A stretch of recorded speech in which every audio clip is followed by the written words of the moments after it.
시청자 비평 플러스는 YTN을 돌아봅니다. 출생아 수가 7, 8월 2달 연속 증가하면서 합계 출산율 반등에 대한 기대감이 높아지고 있는데요. 저출생 극복을 위한 여러 대책들이 쏟아지는 가운데 관련 소식을 다룬 YTN 보도를 오늘 뉴스 리뷰 Y에서 살펴봅니다. 이번 주는 어떤 시청자 의견이 들어왔을까요? 시청자 톡톡 Y에서 확인해 보겠습니다. 잠시 후에 만나보시죠.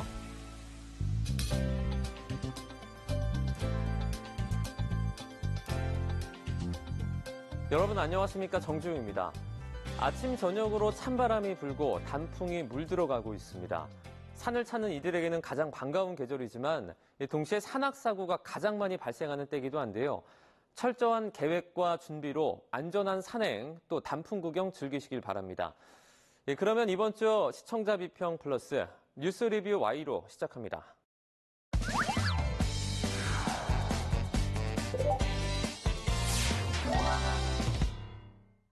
세 분 어서 오세요. 안녕하십니까?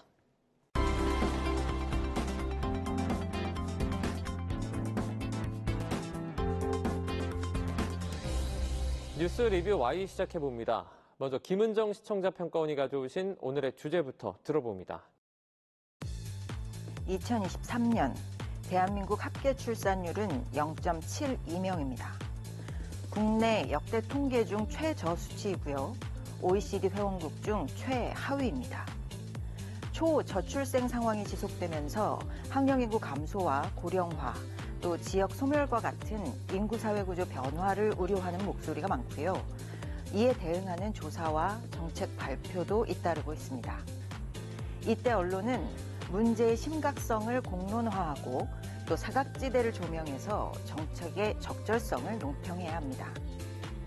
오늘 뉴스 리뷰 Y에서는 저출생 관련 YTN의 보도를 살펴봅니다. 저출생 문제의 심각성 아마 많은 분들께서 깊이 공감하실 것 같은데요. 이 사회적인 책임을 다하기 위해 언론도 관련 소식을 심층 보도하고 있습니다. 이제 보도에서 부족한 점은 없었는지 살펴보도록 하겠습니다. 먼저 박사님 어떻게 보셨습니까? 네, 저출산 고령사회위원회가 10월 14일 결혼, 출산, 양육에 대한 의향 및 태도, 또 정부 저출생 대책에 대한 인식 및 요구 등에 관해 조사한 결혼, 출산, 양육 및 정부 저출생 대책 인식 조사 결과를 발표했습니다. 관련한 내용을 담은 보도였는데요. 결혼 안 할래요. 급증했던 2030 세대 대반전 벌어졌다라는 제목의 온라인 뉴스를 보니까요. 20대와 30대의 결혼, 출산 의향이 높아졌습니다. 올해 8월 31일부터 9월 7일까지 25세부터 49세 남녀 2,500여 명을 대상으로 실시한 조사에서 미혼인 응답자 65.4%는 결혼을 구체적으로 계획하고 있거나 또 언젠가 결혼하고 싶다라고 답을 했는데요. 결혼과 출산을 기피한다라는 조사 결과를 자주 접했던 것 같은데 한편으로는 사회 여건이 나아진다면 자연스럽게 저출생 문제를 해결할 실마리를 찾을 수 있지 않을까 기대를 모으게 하는 것 같습니다. 10월 24일 보도도 있었습니다. 출생아 2달 연속 증가 9년 만에 연간 플러스 가능성이라는 보도를 보니까요. 지난 8월에 태어난 아기가 2만 명을 넘었는데 출생아 수가 2달 연속 늘었다고 합니다. 코로나로 미뤘던 혼인이 2022년 8월부터 지난해 3월까지 집중되면서 올해 출산율이 높아진 것으로 짐작할 수 있는데요. 보도에서는 결혼 페널티를 줄이기 위한 정책 효과 혹은 신생아 3종 세트라는 정부의 정책이 최근 혼인 증가에 영향을 미친 것으로 보인다라고 언급을 해주었는데요. 그런데 언급한 정책의 내용에 대해서는 이 해당 보도에서 추가의 정보가 제시되고 있지 않아 정보가 부족하게 느껴졌습니다. 출생률 반등 현황과 또 원인을 함께 보도하려는 의도로 보였는데 조금 더 구체적이고 정확하게 파악할 수 있는 근거가 제시되었으면 좋았겠다라는 말씀을 드리고 싶습니다. 예, 저도 같은 맥락에서 이 조사 보도를 보면서 심층 보도의 필요성을 느꼈는데요. 이 보도를 접하고 그 배경이 궁금해져서 저출산 고령사회위원회 홈페이지를 찾아가서 정책 브리핑 보도자료 원문을 좀 살펴봤습니다. 이 통계 자료에서 우리가 좀 해석해야 할 정말 중요한 것이 좀 다른 포인트가 있다라고 좀 봤는데요. 보도에서 언급하고 있는 결혼 의향과 출산 의향이 전방적으로 소폭 상승했다는 점, 그리고 이것이 그간 저출산 정책 효과에 대한 긍정적 신호만은 아니라는 점, 이런 점들이 눈에 띄었습니다. 오히려 성별, 연령별, 응답률 차이의 이유를 해석하는 것이 더욱 중요해 보였고요. 정부의 저출산 정책에 대한 계층별 인식 차이와 그 의미를 이해하는 것이 더 중요하다고 판단을 했습니다. 예를 들어서 저출생 문제 해결을 위한 분야별 중요도에 있어서 남성은 주거 등의 결혼, 출산 지원 문제가 중요하다 이렇게 응답한 반면에 여성은 일, 가정, 양립 지원, 유자녀 양육 지원 분야가 제일 중요하다 이렇게 응답했습니다. 다시 해석해보면 남성은 경제적인 문제를, 여성은 출산과 양육 여건 조성 문제를 중요 사안으로 꼽았다. 이렇게 볼 수 있겠는데요. 저출생 문제의 원인을 우리 사회 구조와 연관해서 해석할 수 있는 의미 있는 결과입니다. 그래서 심층 해설 보도가 필요한 부분이기도 하고요. YTN에서는 그 의미에 대한 해설 보도를 좀 찾아볼 수가 없어서 아쉬웠습니다. 실제 20대부터 40대까지 우리 시민들의 생각은 어떤지 그 목소리를 들어볼 수 있는 기획 보도도 필요하다고 생각하는데요. YTN에서 저출생 문제 관련 이러한 심층 보도를 만날 수 있기를 기대해 봅니다. 이제 저출생 문제 해결 실마리를 찾을 수 있는 유익한 정보였고 그 내용이 방대하기도 했던 것으로 보입니다. 언급해 주셨던 것처럼 사안을 조금 더 심층적으로 저희가 보도할 필요성도 있어 보이는데요. 어떻게 보십니까? 심층적이고 맥락을 살피는 보도가 필요한 정도가 아니고 반드시 필요하죠. 왜냐하면 지난 6월에 우리 정부가 인구 국가 비상사태라는 것을 선언했습니다. 선언문을 보면 급격한 인구 감소로 대한민국의 존망을 걱정해야 하는 상황이다. 그만큼 우리나라에서 이 인구 문제, 특히 저출생 문제는 굉장히 심각합니다. 근데 문제는 뭐냐면 이 저출생의 원인이 워낙 복잡하고 광범위합니다. 경제, 정치, 사회, 문화를 포함해서 역사적인 문제, 생물학적인 문제, 미래의 문제까지도 다 포괄하고 있습니다. 그만큼 이제 어려운 문제이고요.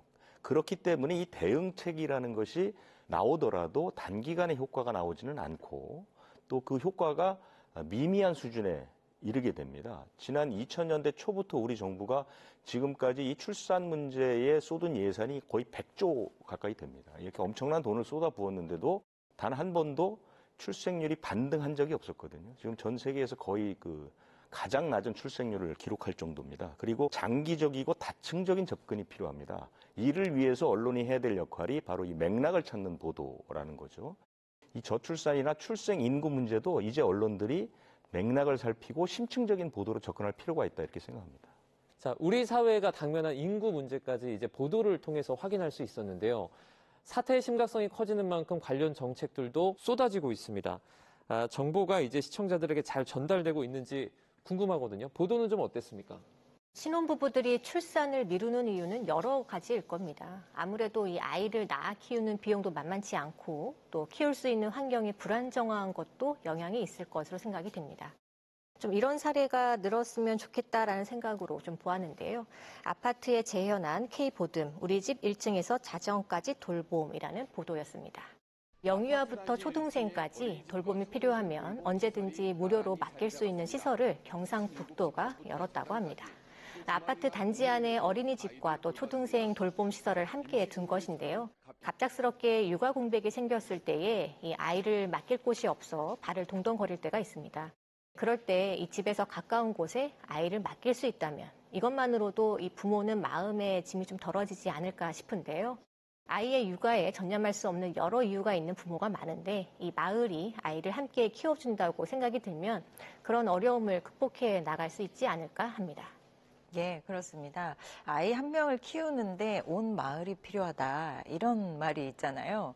K보듬은 과거 시골 마을에서 마을 어른들이 아이들을 함께 키웠던 공동체 육아를 아파트에 재현한 돌봄 시설인데요.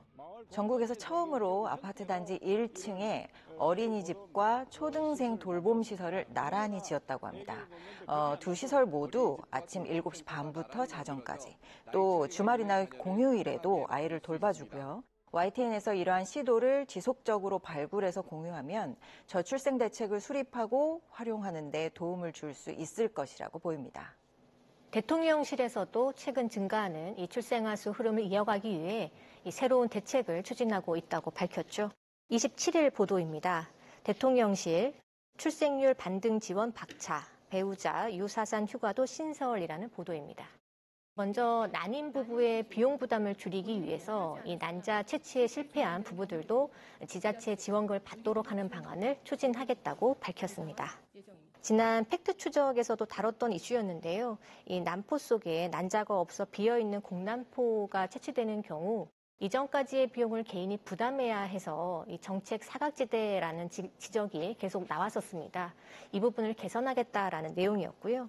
아이를 낳아 잘 기를 수 있는 여건을 만드는 일을 포함해서 이 출산에 대한 경제적 지원까지 생애과정 이행에 대한 기본적인 구성과 또 지원을 우리 사회의 지속성을 위한 과제로 여기는 관점의 전환이 중요해 보입니다. 저출생 문제에 대응하기 위한 민간의 아이디어를 소개하는 보도도 신선했습니다. 성심당, 임산부 프리패스, 혜택의 갑론을박, 앵커 리포트인데요.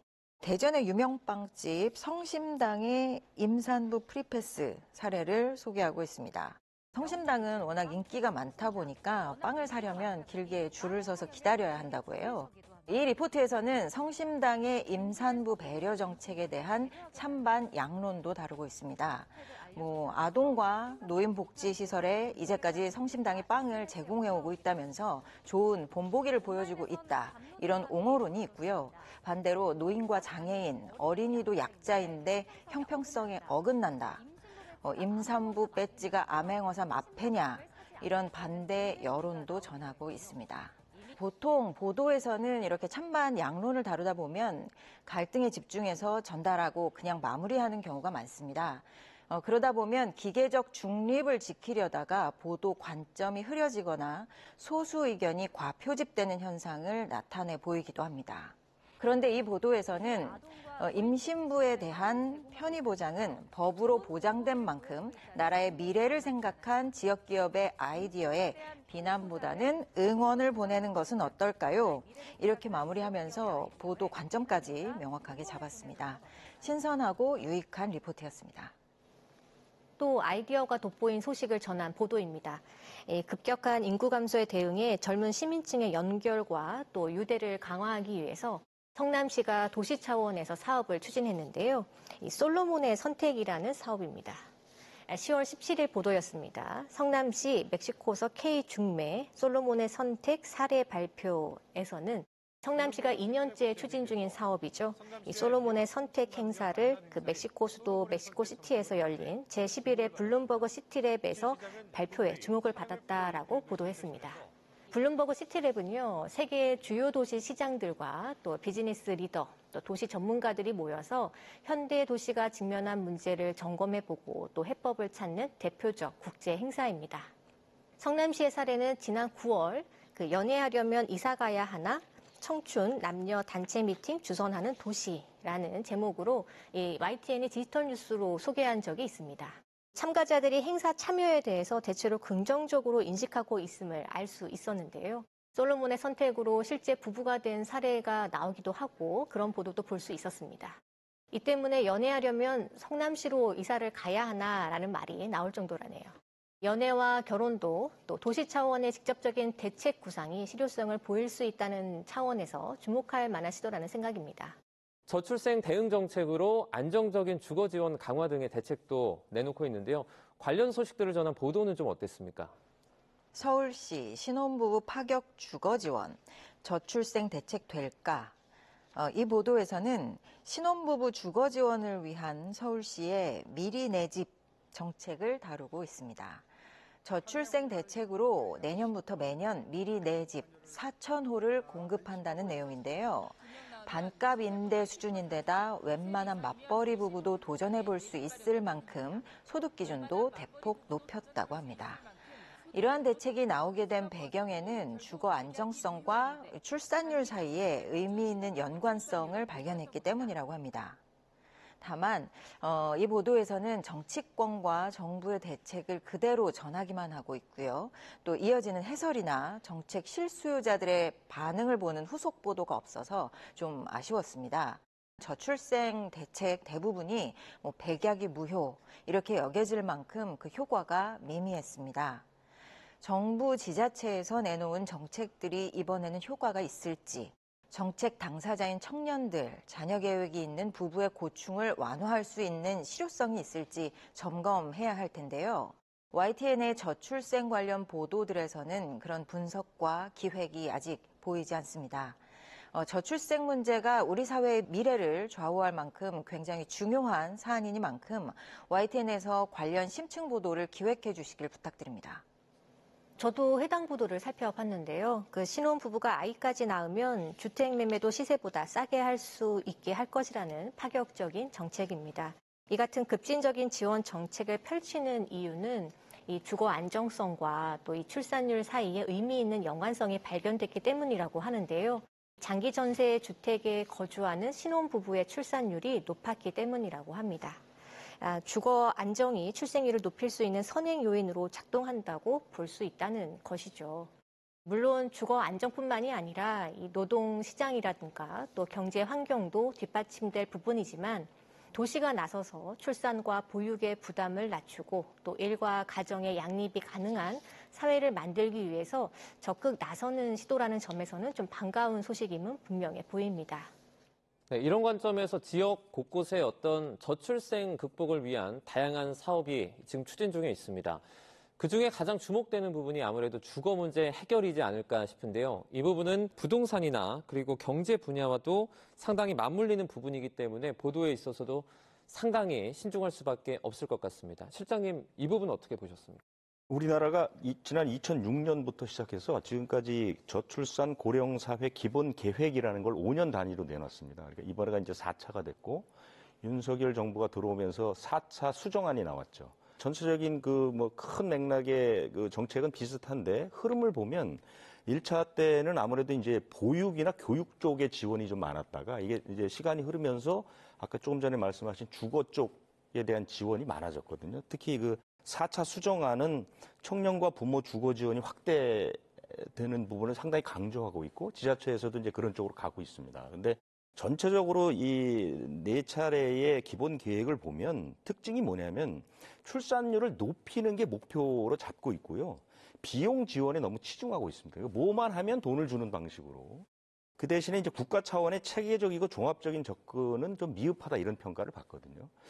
그러니까 아이를 낳아야 하는 부모님들의 입장을 이렇게 얘기를 들어보면 3가지 정도 고민을 갖고 계시는데요. 첫 번째가 뭐냐면 요즘 맞벌이를 많이 하는데 이 맞벌이 하는 상황에서 어떻게 아이를 기를 것이냐 하는 고민.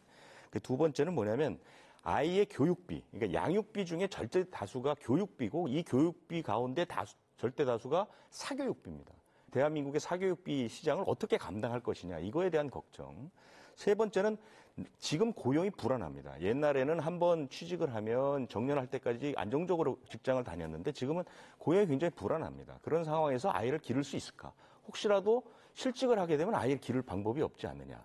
여기에 주거 문제가 이제 양립을 하고 있는 것이죠. 그래서 이런 문제에 대한 걱정들을 해소해주는 방안, 그러니까 국민의 인식을 바꿔주는 그런 정책이 더 중요하지 않을까 이렇게 생각이 듭니다.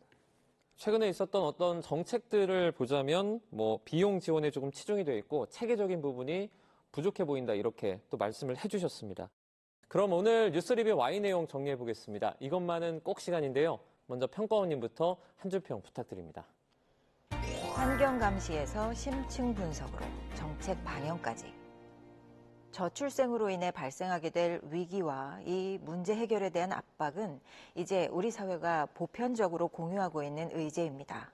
이제 통계와 예측치를 전달해서 상황의 심각성을 환기하는 보도보다는 통계치 이면의 의미를 해석하고 정책에 영향을 받는 당사자들의 문제를 사회 구조와 연결해서 심층 분석해야 합니다. 또 대응 정책에 대해서는 좀 더 분석적이고 비판적으로 접근할 필요가 있습니다. 좋은 취지에서 실행한 정책이 반드시 좋은 결과로 이어지는 것은 아니기 때문입니다. YTN에서 국가적 미래 의제로 떠오른 저출생 문제, 정책 실효성에 대한 심층 분석, 기획 보도를 만날 수 있기를 기대합니다. 네, 이제 정책의 실효성에 대한 어떤 심층 분석 보도를 바란다는 그런 의견까지 들어봤고요. 그 다음에는 김수정 박사님의 한 줄 평도 들어보도록 하겠습니다. 저출생 해결 위기 공감대 조성해야. 우리나라 저출생 문제는 단기적이고 또 직접적인 처방으로 안정되거나 또 바로 해결할 수 있는 문제가 아닙니다. 장기적인 관점의 정책 수립과 또 시행이 중요합니다. 결혼과 출산의 경계에 있는 사람들을 위한 지원만이 아니라 연애할 수 있는 환경을 조성하는 정책이 나오는 것도 비슷한 맥락인 것 같습니다. YTN은 저출생 문제 해결을 위한 국민적 위기 공감대를 만들기 위해 저출생 추세에 대한 면밀한 추적과 또 맞춤형 제도의 신설과 강화, 그리고 생산인구 감소폭을 완화할 수 있는 이민 정책에 대한 논의까지 인구 문제 해결을 위한 종합적 접근을 강구해야 하겠습니다. 경각심을 가지고 적극적으로 논의할 필요성이 있다는 내용으로 이해를 했습니다. 네, 오늘 뉴스 리뷰 Y 순서는 여기서 마치도록 하겠습니다. 세 분 오늘 말씀 잘 들었습니다. 고맙습니다.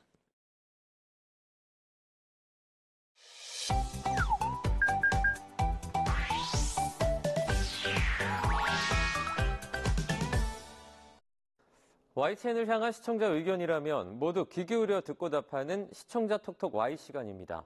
오늘 주목한 시청자 의견을 AI 앵커 Y온이 소개해드립니다. 지금 바로 만나보시죠. 안녕하세요. AI 앵커 Y온입니다. 오늘의 첫 번째 주제는 온실가스 목표관리제에 대한 시청자 의견을 들어봤습니다. 자세한 내용 지금 바로 보시죠.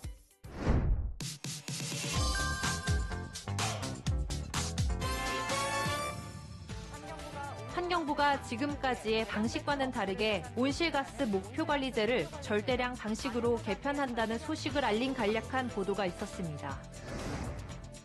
지금까지는 특정 연도의 예상 배출량을 정하는 방식으로 목표를 설정했다면 앞으로는 계획기간과 배출 허용량 단위를 5년으로 늘려 절대량을 맞추면 기간 내 배출량을 이월하거나 차입하는 등 조절할 수 있게 할 계획입니다. 개편되는 온실가스 목표관리제의 내용을 간단하게 소개하고 추진 이유나 대상 앞으로의 계획 등을 담아낸 보도였는데요. 보도에서 온실가스 목표관리제를 5년 단위의 절대량 기준으로 개편하기로 했다는 소식을 전하면서 간략한 정보는 전했지만 좀 더 자세한 내용을 담았다면 좋았겠다는 시청자 의견이 있었습니다.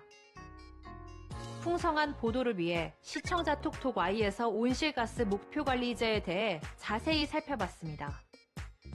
온실가스 목표관리제는 온실가스를 많이 뿜어내는 사업장에 감축 목표를 부여하고 이를 지키지 않으면 과태료 등을 부과하는 제도로 2010년 도입됐습니다.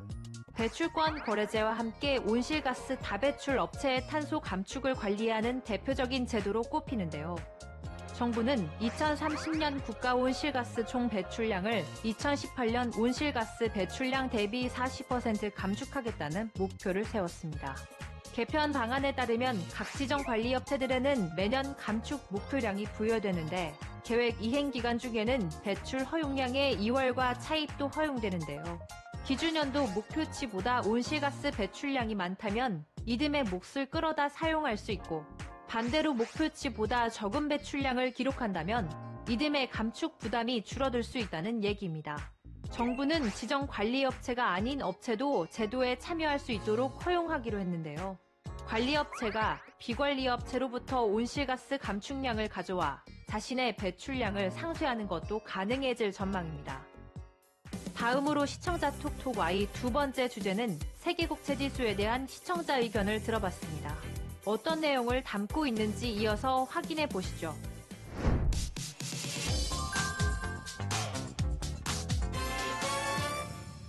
우리나라 정부가 발행하는 채권인 국채가 세계 3대 채권 지수 중 하나인 세계 국채 지수에 편입됐습니다. 우리나라가 세계 국채 지수에 편입되면서 앞으로 엄청난 규모의 해외 자금이 유입될 것임을 전망한 보도가 있었습니다. 취재기자 연결해서 자세한 소식 알아보겠습니다. 류한홍 기자. 국채는 우리 정부가 자금 확보를 위해 발행하는 채권을 말합니다. 이 국채는 국내뿐 아니라 외국인 투자자를 대상으로도 발행되는데 우리 국채가 세계 국채 지수에 편입이 되면 그만큼 대외 신인도가 높아져 외국인 투자가 더 활발해질 수 있습니다. 우리 국채가 세계 국채 지수에 편입됨으로써 전 세계 투자자들이 주목하는 3대 채권 지수 중 두 곳에 편입이 됐습니다. 소식을 빠르게 전하기 위해 기자의 전화 연결로 세계국 체지수에 편입됐을 때 이점을 설명해줘 시청자의 이해를 도왔는데요.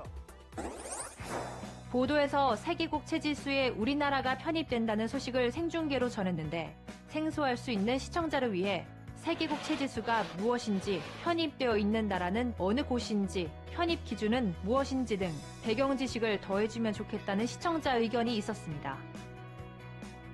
시청자 톡톡 Y에서 세계국 체지수 배경 지식이 될 만한 정보에 대해 정리해봤습니다.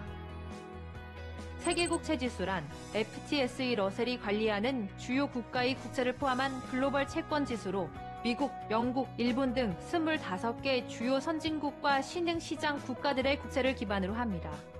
한국은 2022년 9월 세계국채지수 관찰 대상국으로 지정된 이후 2024년 10월에 편입이 확정되었으며 2025년 11월부터 실제 지수에 반영되는데요.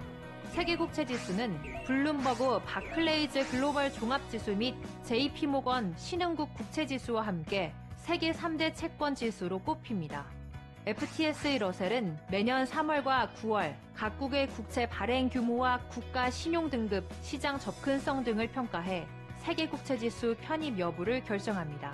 2024년 10월 기준으로 한국의 세계국채지수 편입 비중은 2.2%로 미국 40.4%, 일본 10.2%, 중국 9.7% 등 선진국에 이어 9번째로 큰 비중을 차지하는데요. 한국의 세계국채지수 편입은 외국인 자금 유입으로 인해 국채 금리 하락을 유도할 것으로 보입니다. 이는 시중금리 하락과 환율 안정으로 이어져 국내 금융시장에 긍정적인 영향을 미칠 가능성이 큰데요. 또한 국채 조달 비용이 낮아지면 정부의 재정 운용 여력도 크게 확대될 전망입니다. 마지막으로 오늘 시청자 톡톡 Y 세 번째 주제는 건강생활실천지원금제에 대한 시청자 의견을 들어봤습니다. 이어지는 내용도 지금 바로 만나보시죠.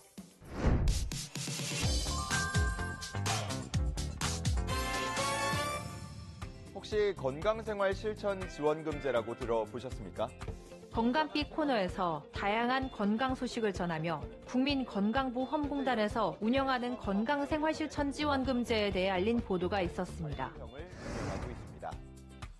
국민건강보험공단 홈페이지나 애플리케이션, 또 오프라인 지사 등을 통해서 본인이 대상자인지 먼저 확인한 후 일정 걸음 이상을 걷거나 꾸준히 혈압 또는 혈당을 자가 측정하고 건강관리 프로그램 등에 참여하면 포인트를 적립할 수 있는데요. 이번 주 건강 소식을 살펴보는 코너를 통해 시청자가 알아두면 도움될 만한 제도를 소개해 관심을 끌었는데요. 건강생활실천지원금제를 소개하면서 대상자 기준을 자세히 알려주지 않아 직접 국민건강보험공단 홈페이지를 찾아봐야 하는 번거로움이 있어 정보를 덧붙여주면 좋겠다는 시청자 의견이 있었습니다. 자세한 내용을 보충하기 위해 시청자 톡톡아이에서 건강생활실천지원금제에 대해 알아봅니다. 건강생활실천지원금제 시범사업이란 건강관리가 필요한 국민을 대상으로 건강생활을 실천하는 과정 등에 대해 금전적 인센티브, 즉 포인트를 제공하는 사업입니다. 시범사업에서는 건강관리가 필요한 국민을 대상으로 하는 예방령과 1차 의료 만성질환관리 시범사업에 등록한 환자를 대상으로 하는 관리형으로 구분하여 실시되는데요.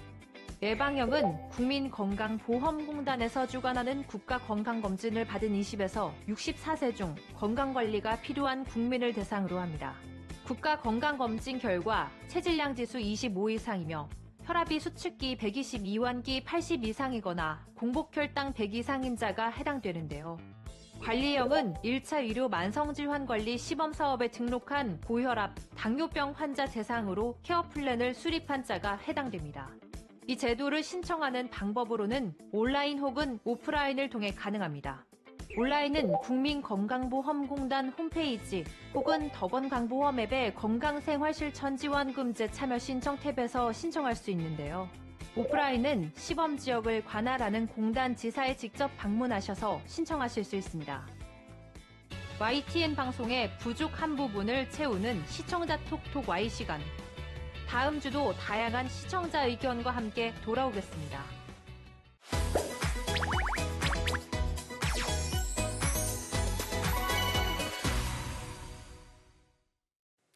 안녕하세요. YTN-DMB 시청자평가원 박하민입니다. 끝없는 소모전으로 많은 사상자를 내고 있는 러시아-우크라이나 전쟁. 최근 북한의 우크라이나 파병 소식이 전해지면서 세간의 이목이 집중되고 향후 한반도 정세에 미칠 영향에 대한 우려의 목소리가 나오고 있는데요. 뉴스멘터리 전쟁과 사람을 통해 러시아-우크라이나 전쟁 상황에 대해 자세하게 들어보았습니다.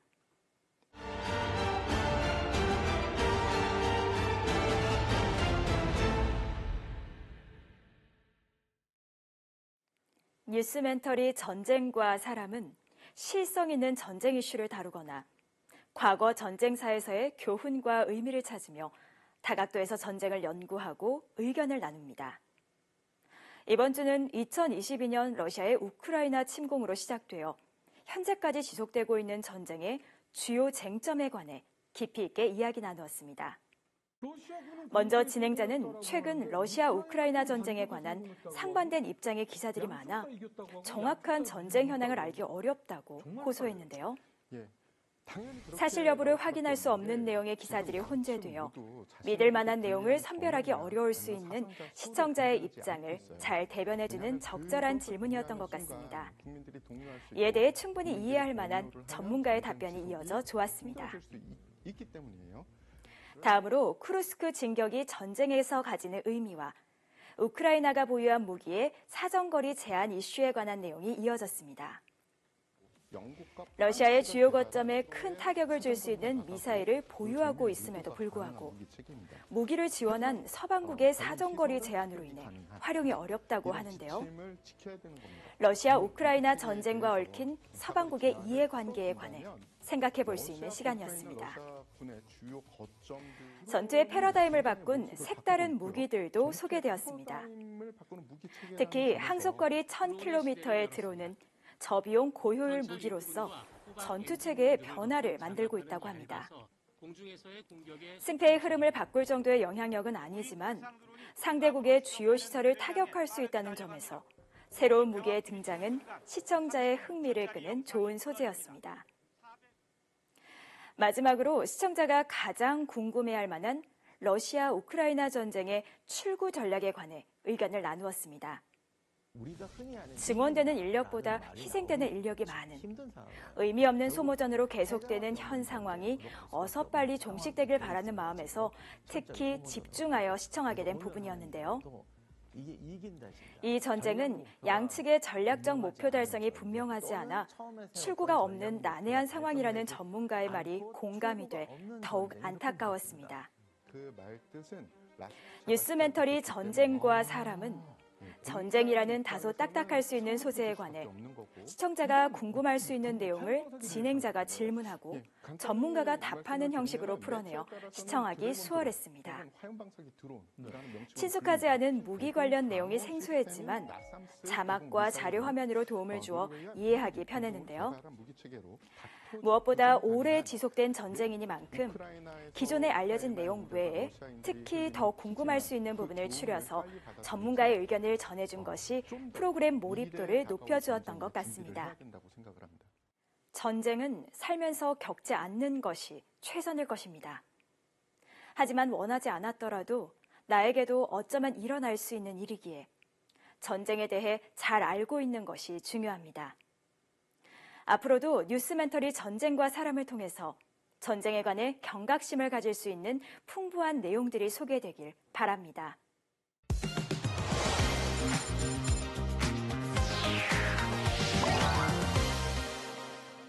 시청자 목소리로 YTN을 되돌아봅니다. 방송에 대한 여러 의견들 SNS와 홈페이지를 통해서 남겨주시고요. 시청자 비평 플러스는 다음 주 더 새로운 의견으로 돌아오겠습니다. 시청해주신 여러분 고맙습니다.